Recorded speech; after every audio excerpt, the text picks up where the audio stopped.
All right, another episode of the Pineapple Perspective with Troy Hooper, sponsored by Pepper Lunch Restaurants. I've got a very special guest. As always, we only pick the best. This is Paul Tran. Paul, how are you? I'm good, man. Good morning. Thanks for having me. Yeah, And absolutely. way to stroke my ego too. The best. We're going to do a little bit more of that as we get into your intro. But Paul, I always like to start these conversations off with the thesis of this show is really to talk about hospitality and how every business is a hospitality business. You know, the old saying is every business is in the people business, no matter what they do. If you sell a widget, you still have to sell it to people. But I take that another level further because I think the opportunity to elevate anyone's business is to really adopt the mindset of hospitality. So I always start off by asking, Paul, what is your definition of hospitality? As far as hospitality, I like to think of it as creating an experience or an environment to where people that you interact with, whether it be customers or vendors, or I think of the whole ecosystem. I think of how everyone is better for interacting with you, where how you do things, how you delight customers, how you operate the business, how you manage your staff, how you think about anything in your business, just is always leveling up the experience. It's always delighting people. It makes customers not just customers, but like raving fans, and they want to come to your store often, or they want to tell others about you, or they just want to support you as much as possible. Or when you're delighting your vendors, they're not just vendors, they're your partners. So when you're delighting them, they want to just give you more business. They want to see you grow because they can grow with you.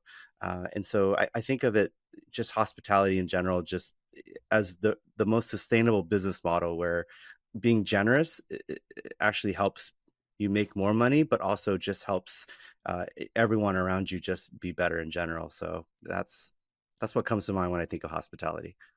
Okay, we're going to get into your history in a few minutes, but before that, I want to set aside your history in the restaurant business itself, the operations, ownership, starting, selling, all that good stuff we'll talk about. But you're in the franchise sales business and you have been off and on for a long time or as part of your journey side by side to your restaurant ownership journey. So, in the franchise sales business, all the franchise salespeople in the world are listening to this podcast right now, but how do you bring hospitality to franchise sales? To be honest, I think just coming with the mindset of generosity is actually the business model. I you know, there's I guess as far as sales is concerned, most people think of sales as very transactional. It's more like just trying to uh, hustle and get people interested and close a deal, and that is that. But what I've learned, being in the business for almost 20 years, is that it's a very small world, and relationships, your network is your net worth. And so being able to delight people, in your interactions, getting people curious about what you're all about, it I guess it just carries over pretty well when it comes to franchise sales, because most of the franchise deals that I've been able to put together have been through referrals or through people who have worked with me in the past. And you can't do that unless you've, maintained your integrity. If you've been a delight to work with, same thing as being in a restaurant or a hotel. Like when you have an incredible experience, you just want to come back again and support. I've been able to close quite a few deals where, they've been able to, uh, change their lives for the better, and they come back years later after they've built out a bunch of restaurants. They're like, hey Paul, I enjoyed working with you. What else can you do? What else can we work together on? So yeah, I think the rules still apply when it comes to franchise sales and hospitality. Yeah, I'd agree with you on that. Well said. So, talk to us a little bit about your history. How did you get to here? How did you get to where you've sold over 1,000 franchise units in your career? You've worked for some great brands. I think you're working for one of the best brands on the market today. And so, how did you get here? Where did this hospitality journey start for you? I'd like to say it's a series of accidents. I have this philosophy where you should only be planning half of your life, because one half is where you use some of your knowledge and your experience to like plan the best set of goals possible, but you're also limited as a human, and there's also a lot of things working outside of your realm of knowledge that are that you could never expect and never plan. For example, my wife was completely my marriage, my kids, all the businesses that I've gotten into have always been unplanned, and it's just because I was just busy doing the best I can and operating from what I do know. But the things that have changed my life have always been unplanned. So all that to say, uh, getting into the restaurant business was an accident. I uh, There was a restaurant in Southern California that was always met with really long lines, and it's called the Boiling Crab, and it was Cajun crawfish. It was crawfish boils. People dump the crawfish onto the table, and people just have this unique experience of peeling with their hands and eating it. It was just an incredible, unique experience. And at the time, I was sick and tired of waiting for 2 to 3 hours every time for a meal, so I figured scratch my own itch and create my own restaurant. And my initial goal was to just serve people that were unwilling to wait for 2 3 hours like me. But through a series of other accidents, we can get into that because I know we're short on time. But if you want to delve into that, there's a series of accidents within that. But just through a series of unplanned, unexpected events, instead of serving the people unwilling to wait 2 to 3 hours, we actually ended up capturing all of the customers. And that pretty much took off. That's what launched my hospitality dreams and goals, because I never had planned that before. And that led to learning more about how to franchise, and learning how to franchise involved in learning how to sell franchises. How to sell franchises led to how to manage a multi-unit restaurant company. So it's just a bunch of Legos that stacked up that couldn't have gotten to where they were without just random occurrences that I just leaned into with curiosity and hopefully doing the best I can, and of course a spirit of hospitality. So that's the short abridged version of it. So why do you think you snagged so much of the market share from Boiling Crab? Why do you think your one-off family style crab house concept was so successful? What would you attribute some of the success metrics? What would you attribute the causation of that? Again, a freak accident and a serious, like, just hardcore ignorance. I will say that now I'm in a position of consulting people. I definitely need knowledge and experience, but I will say, to at least get started, I was just purely ignorant, because when it was time for me to open my restaurant and it was time for me to order the crawfish from Louisiana, uh, the vendors all laughed at me, because they said, you must be brand new, because there's no crawfish in season right now. And it made me think back, well, actually, Boiling Crab was always closed for two months out of the year. And Mm. I assumed that it was because they went on vacation and they just wanted to chill. But I realized there's no crawfish in 2 months out of the year. So I was already paying rent.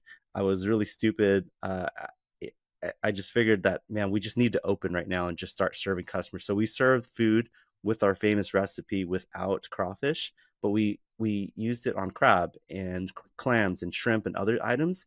And during this time, very similar to how people crave Chick-fil-A on Sundays, people were craving boiling crab, but they had no other place to eat it at. So they heard about us. They told everyone, and so we went. Everyone went to our store. So a total ignorant accident. Everyone went to our store, and that's pretty much what built the brand, and that's what made our store busy right from the get go. And that also made us not dependent on crawfish as well. We were diversified with a few more menu items. So all this stuff sounds smart. It sounds like I should write it in a book, but it was all just pure accident and stuff in retrospect. So that's how it happened. So do you think that any of the success of that store, let's set aside the fact you were open 2 months when the competitor wasn't, let's set aside that you served other items. You must have served a better recipe. You referred to your recipe. You must have served what you thought was a superior recipe for the boil flavor, et cetera. But talk about the differentiator between your hospitality and how you delivered hospitality in your restaurant, because that's going to lead to more of your story after that fact. So at this sort of juncture, you're sort of figuring this out. So how do you differentiate the type of hospitality you delivered at your restaurant versus, say, your competitor?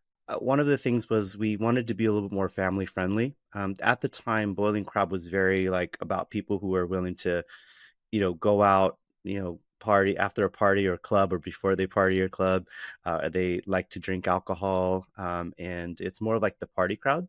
Whereas for me, I wanted to be a little more like family friendly, be able to make all the parents feel like they could enjoy food, but also there's something for the kids as well. There's also a kids menu. We also had, I think, also the people I hired were also family members for better or for worse, but it also kind of gave the spirit of a family type feel. And also, I think I was being very mindful of the fact that, because I had to wait for 2 to 4, 3 hours for a table, I was also very sensitive about people waiting at our restaurants as well. So we always would serve food and serve drinks and stuff for people waiting in line just to make sure they felt delighted. And it also worked out because, once you acknowledge the customer, just like when you go into a restaurant, the moment, the faster you acknowledge a customer, the more they're willing to wait. The more they're willing to support your store, even though it's busy. Same thing. We gave our customers free drinks, and we said thank you so much for waiting, and that just allowed people to wait and have fun, and they created waiting was actually a fun social experience as well because of that. So those are just a few of the little things that came to mind as far as hospitality. So you go from this one-off friends and family style restaurant you put together and had a couple of partners in. How did you get from that to pioneering the franchise locations of Halal Guys in California? Yeah. So there's 1,000 things that have happened, but by the second year of our business, we started getting a lot of franchise requests, and that was awesome because when I think of franchise, I thought of, wow, 20,000 McDonald's and stuff like that. So we're really honored, but I didn't know how to franchise, and so that set me on a path to learn more about franchising. I ran into a company that was based in DC. They also had an office in Newport Beach near where I lived, called FranceSmart. And that's where I pretty much got a taste of what it was like to, franchise, take small brands and franchise them. And the goal is to take these mom and pop, operations into, putting systems and structure in place and set them up for hopefully massive scale. They were also famous for being starting the franchise program for Five Guys Burgers and a bunch of other brands, including the Halal Guys. And so during that time, I was just so fascinated with franchising, and at the same time, FranceSmart was also looking to hire franchise salespeople. So it was a perfect storm, especially by that time I already had like a manager in place to run the stores on a day-to-day basis. So I double dipped. I ran the restaurant, and at the same time I learned how to be a franchise developer. So that's where I learned restaurant operations, line items, prime cost, COGS. I learned all the stuff that I didn't learn when I was in the restaurant. And I also learned how to sell franchises as well, how to prospect, how to look for the right partners. I learned what to do, what not to do. I've been fortunate to work with brands that have gone international, uh, that have that have also gone public, that have also been acquired, and also, of course, brands that didn't work out as well, which there are incredible lessons in that too. But yeah, eventually, in 2014 is when Halal Guys became a client. And throughout my travels, I love traveling. Every time I go to New York, I would always go to. I would I would pass the Statue of Liberty and the Empire State Building, just go straight to the line on 53rd and 6th, and just line up and eat food at the Halal Guys. And so when they became a client and wanted to franchise, I knew I couldn't just help them, you know, sell franchises. I also had a love affair with the brand too, and I wanted to bring it to my community. And so I used my contacts. I raised a fund. I built a team, and uh, I bought the franchise rights, and then we ended up building a bunch of stores here in Southern California. We did anywhere between 15 to 20 million out of 11 stores, uh, and yeah, that's how Halal Guys happened. It's an awesome story. So, um, think about your time in owning the Halal Guys with your partners. How did you develop, or did Halal Guys come with a strong brand culture, a strong hospitality culture, or were you so early on that you found yourself having to sort of develop your own culture? Talk about creating culture within a franchise system and how that was different from your family-owned restaurant concept versus getting into really what became a national international sensation in halal guys. How did you formulate that, and what did that look like? One of the things that I did love about Halal Guys as a customer was that they were always quite generous with their food portioning. Like whenever you order, part of the experience was seeing them just throw so much meat on and throw on the famous white sauce on, and that was a part of the delight. And so I always wanted to make sure that, of course, we needed to control food costs and portioning. We do need to maintain consistency, but we always wanted to make sure that the platters that we served were always a lot of meat and a lot of food, and make sure customers felt like there was value.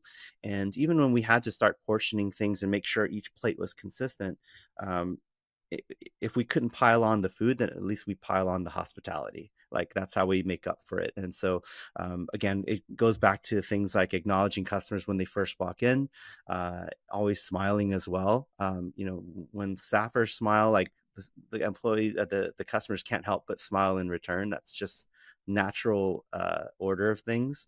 And then just always getting the order right, keeping the place clean. There's all these subtle cues that you don't think matter, but customers are mentally internalizing it subconsciously, right? And so and at the end, it's always like, thanks for coming, we appreciate you.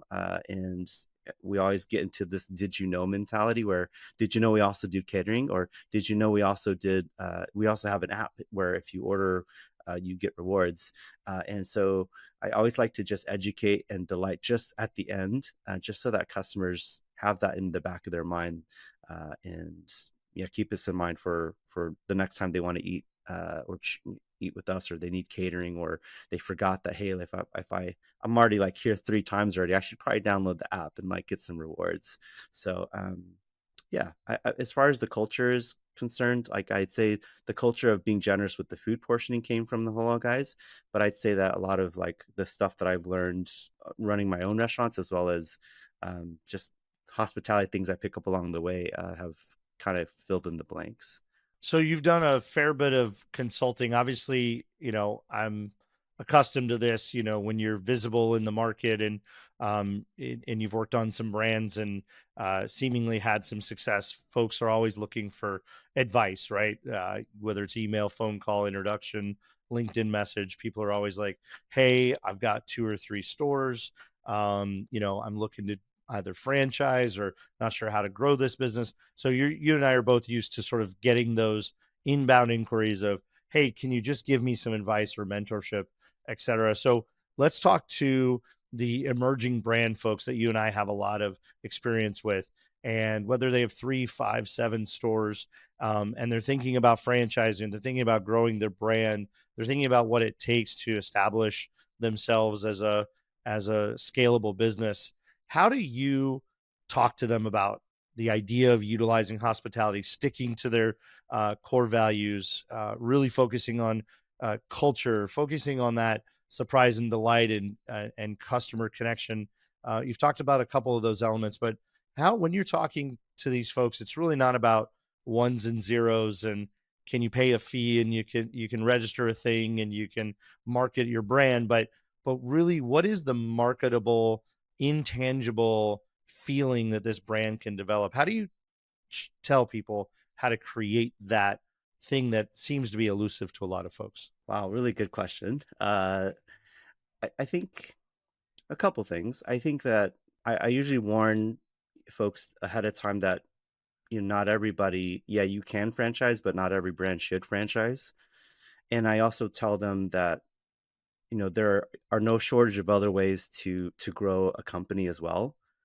And sometimes, when people are looking at Entrepreneur Magazine or Fast Company or Fortune, they think of like they get tempted by like crazy scale and massive growth and all that. And it's funny because what is it? It's the whole confirmation or survivorship bias. Like for every brand that has taken all the risks and maxed out all the credit cards, and they become massively successful, there's probably a million more people who followed the same route and they failed. Yeah. There's also plenty of companies who have become massive successes and they never had to franchise. Think of In-N-Out Burger, for example. Like there's franchising can be sexy, but it's not the only way forward. And so, and it also changes the DNA of the company. So I usually preface conversations with that, because even though I've made my wealth and my connections, and I am a champion of franchising, there's a lot of brands I tell them you probably shouldn't, and it's okay. There's more ways to go about it. Other things is, I usually tell them there are a couple checklist items to make sure that you are set for franchising. A lot of it is, I usually tell people it's not actually, you posted about this on LinkedIn. I love it because, early on, you don't have a lot of crazy track record. You don't have crazy numbers to show off to investors. So you can't pretend like these numbers are gospel. Like at the end of the day, you need to start with the story. You need to start with the mission. Why people want to get behind a mission. Do you have a mission that is worthy of championing? And people remember stories more than they remember data. And they also care about the team. And early on, when you invest in something, you invest in the people, not the idea or the concept. So yeah, you have a really cool concept, but there's no shortage of concepts that are dead in the graveyard. It's more about the people. And there's countless stories of like how startup founders have become massive successes. And if you look at the origin stories, the concept didn't even start off. It wasn't even that concept to begin with. Yeah. It took leadership to see the change in the winds, the removal of ego to like, or sunk costs to like change it to the right business model. And so it's about the people. So I also need to make sure that it's the right people. And then I also talk about things like hospitality. A clear example, I always say, Chick-fil-A and Raising Cane's, like they're known, yeah, they're hugely successful, but that's a lagging indicator, right? The leading indicator is that they treated people with incredible hospitality. The chicken sandwich is pretty good, but again, they over indexed on generosity, clean stores, incredible real estate, and my pleasure. People joke around with my pleasure, but they're just joking because they wish they did it. Well, it's a Southern thing. So those of us in Yeah. California may not know that, but yeah. Yeah. Well, it's no longer Southern, right? It's global, Right. and it's hospitality benchmark. But yeah, I just look to them and just say like, hey, it's more than just food. Like you said earlier, it's people business, it's hospitality. Food, it just happens to be the vehicle.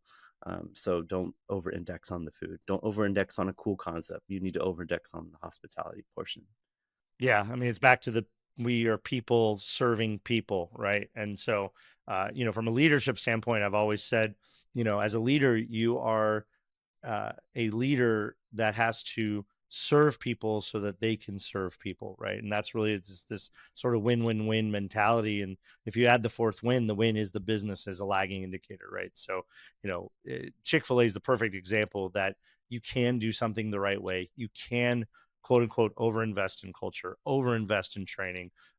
You can't walk into a Chick-fil-A in sort of off-peak hours that there aren't 6 or 8 employees on iPads, right, that are doing their daily lesson. And whether it's a 5-minute or a puzzle or a video or a quick quiz, they're constantly reinforcing the importance and value of their customer, of the relationship, of their community, of the community within themselves. Similarly to In-N-Out Burger, right? It's really a family, and they pay well, and they take care of their people, and they have great empathy for the human. So I just think that that's something that, as we get into the idea of scaling or larger businesses, and I'm going to kind of parlay this into the multi-unit phase of your career, we work with a lot of multi-unit franchisees in what you and I both do, and we Yeah. have in our existence, in our history.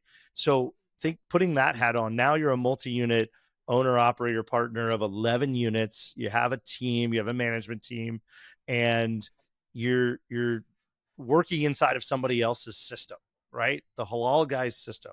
Yes. So talk a little bit about how you honor the existing system, but bring your own touch to it? And what are some of the most important aspects as a multi-unit operator when you think about scaling and replicating time and time again? How does hospitality and the foundational blocks of what you've talked about so far, how does that scale? How does that work as the organization gets bigger and you touch less people less often, because you're broader? uh, share those thoughts as we think about multi-unit operators and multi-unit franchisee, folks that, or people that aspire to be a multi-unit franchisee like you were. Oof, there's like 10 questions in there. A little bit. Well, I'll kind of piecemeal it, and feel free to like remind me if there's any questions I didn't answer. But the first one is, I'd say that ego is the enemy. And so I guess being in the restaurant and the franchise world for almost a decade before I decided to jump back in, I've learned that you you can't be it's hard to be a creator and an executor at the same time. The context switch is really bad. If you try to do both, you'll probably do a horrible job at both. For us and my team, like when I built the team, I managed expectations. I told each of my partners, there was 5 of us in total, that if we get into this business, we are not going to be creative people in that we're trying to recreate the concept. If we wanted to do that, we should start our own concept, and we should go that route. If we get into this business together, we need to trust the franchisor that they have a playbook that is already in place, that has been successful for like 30 years. 30 years is something you don't mess with, at least at its core. And we just need to be the most amazing executors. We need to execute the playbook. Where we can be creative is maybe, well, 2 things. The first one is, if we want to make suggestions, I've learned in my career that, franchisees of McDonald's, for example, when they suggested chicken McNuggets and Big Mac and the Egg McMuffin and all that, they did that. Those were franchisee inventions, but that was only after they've already executed at a high level, proven themselves to be good franchisees. Then they carry weight to being able to share feedback with the franchisor, right? I said, if you want to make any introductions, we need to prove that we actually are worthy franchisees first. That's the first thing. The second thing is, we can be creative in how we communicate with the local community, like how we can create collaborations with communities, of course, with franchisor approval, but that's where we can get creative. But with the playbook itself, we fell in love with the food. We fell in love with how people are treated, being able to have generous portions, and the colors. We don't mess with that.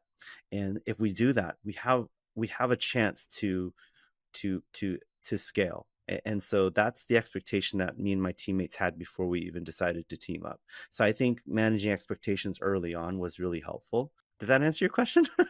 Yeah, no, it's Okay. good. Look, there's no right or wrong answer. The idea is to stir the pot and see what you come up with, right? So Yeah, I think another thing is, the halal guys, they built something really special, to where they, to be honest, even if they didn't franchise, they didn't have to. Like, they just had cult followings. Their brand is bigger than the number of stores. So one thing we did innovate was just, being able to elevate people. So one of my district manager, her name's ECAT. She was our employee number 1. She managed multiple Jamba Juices and a bunch of Old Spaghetti Factories and a bunch of other brands. And when we met, we were looking for, again, ego is the enemy. We all knew that we couldn't operate restaurants as well as someone who's knee deep in operations. And so we got out of the way. We looked for an incredible manager that we knew we would eventually develop into being our district manager, director of operations person. And we pretty much gave her the tools, gave her the parameters, and just step out of her way, and so that she can bring her own network, so that she can execute the playbook. We are just, giving her the tools and encouragement, and giving her a compensation where she felt like she could focus and she didn't need to look anywhere else, and just got out of her way. Uh, but again, it also goes back to managed expectations and just hiring the right people right off the bat. That was another thing that we did that halal guys did not have at the time. Being able to build a large multi-unit operation. I mean, for us, we built 11 stores. Halal guys, they had like 6 carts and that's it in the city. So that's something we had to pretty much kind of develop on our own. We also got a lot of mentorship as well. And also, again, just the fact that we knew that people could operate the stores better than we could, we didn't get in the way, and we just over invested and we overpaid on a manager that ended up being our employee. She's still with us to this day, even after I sold the company. So yeah, investing in people, back to people. Absolutely. So you're a glutton for punishment, and you kind of like to work two angles all at the same time in your life. I resonate with that. I've always had sort of two big things going at the same time for most of my career. Um, so you decided to go back to sales. You did some consulting. You did a little bit of sales for another small emerging brand. And then for some reason, you've decided that Pepper Lunch is the brand that you thought you could bring your skills and experience and knowledge and resources and your network to. Why did Pepper Lunch resonate with you as a brand that you wanted to represent and help grow? Yeah, definitely glutton for punishment. I just constantly need to be stimulated with like incredible brands. So, um, really cool story. In 2016, I've actually never made this public. So, Andy Nguyen, we have a mutual friend, Yeah. Andy Nguyen. At the time, Andy was getting a lot of franchise requests for Afters ice cream. And at the time, Andy didn't know how to franchise, and he's more of a creative than a business manager, which is something that's required for franchise development. So he heard about me, he reached out, we had a great meeting, and he got an inquiry from a potential franchisee in Australia. And this guy was trying to court Andy, trying to impress him, trying to give him the rights for Australia. So he paid for a business trip for me, Andy, and his partners to fly out to Australia to see the market, to make sure it's a good fit from a market perspective and people to people perspective. And so while we were out there, that deal never happened. But while we were out there and looking, we were just rolling around Sydney, and Andy was just on the lookout for like cool concepts to be inspired by. That's when I ran into Pepper Lunch. And I saw this really weird, unique concept where I saw everyone was cooking at their table. They're doing something weird at their table. And the smell of the pepper margarine or the pepper paste was just like emanating, just like In-N-Out's. Is it true that In-N-Out fans the smell out to the rest of the I center? think they cranked the air conditioning up to blow out all the Okay. doors and windows. Yeah. All right, that's the conspiracy. But same thing. I just smelled this amazing buttery smell. I stepped in and I just saw this really unique model where they were bringing hot plates of sizzling food out to the tables, and because it was so wild and unique, I decided like I had to try it too. So I sat down, ordered the food, and that's where I fell in love with it in 2016. Since then, I was busy with other works, and I just figured they probably weren't franchising, and so I just pretty much left it alone. But the rest of my career, every time we traveled somewhere internationally, I would see Pepper Lunch, and I would always eat there. And so I loved it as a customer, and it just never occurred to me that I could actually work with the brand. And it wasn't until after I sold my Halal Guys last year that that I was approached by you, and I've always admired and looked up to you as a leader in the restaurant and hospitality space. And when you reached out to me about maybe working together on franchise development, in my mind, I was already like, hell yes, but I had to hold my cards. Now that but I love the brand so much. And again, it goes back to what we talked about earlier about the people too. I love working with small emerging brands and the mom and pop founders, because they have this crazy grit of making the impossible happen. But I'm also really refreshed to know that Pepper Lunch has made the proper investments in leadership too, and that's the reason why they've been around for so long. I mean, they've been able to invest in the right leadership to maintain and take the brand to the next level. So it was just a perfect mix of same thing. I love, I got into the Halal Guys because I love the brand. Same thing with Pepper Lunch. I love the brand so much. And it only has gotten better because not just working with the leadership team, but now that I know how the unique service model works, I'm just even more like, I can't believe it's even better than I thought from an operations level. For example, like Halal Guys love the brand, but during busy time, they have like 15 people that I had to manage in the store. Whereas for Pepper Lunch, I'm looking at a super busy store and I'm looking in the kitchen, like in the little window, and there's like tumbleweed because there's barely any workers in there. And so there's just so many more reasons to love about the brand now that I've become more involved. But yeah, that's how it happened. Retirement is an illusion, and I'm more interested in sharing an incredible business with the world. So jumping back out of retirement, and here I am. Well, we're glad to have you, and definitely a unique opportunity to do a podcast with somebody you work with, and but we both have that background story of we both have been a lot of places, seen a lot of things, and I think we know that when we saw the uniqueness of Pepper Lunch from from a perspective of an owner operator franchisee model, the quality of the franchisor that was being built and the leadership that was being added globally and the investment being added globally, and then just the quality of the product and the quality of the hospitality. I mean, the Japanese culture is, in my opinion, by far and away has the ideals of the highest levels of hospitality as a society. And so, really putting the customer and the quality of the ingredients and quality of experience first, and then really always thinking about how can this be great for our franchise partners so that they can succeed because their success is our success. It's just the right mindset. And you and I have been around this business a very long time. And most of the time franchise brands or franchisors fail is because they had the wrong mindset, right? They were out for the buck, or they're out for the quick fix, or they wanted to do this side of the business, and get 1,000 stores was always the goal. And look, some of the best franchise brands in the world are under 300 units. I mean, it's just there's just a reality of quality can be maintained at certain levels. So and nothing against the big guys, because I think Jersey Mike's over 2,000 stores is one of the best quality brands out there in the true franchise model. For sure. So it can be done, but it's a real rarity, right? And so I just think that you and I have a unique perspective with our backgrounds and our histories to look at something and say, yeah, that's something I want to be involved with. And to your credit, it's the same thing. You said, I knew you could choose anything.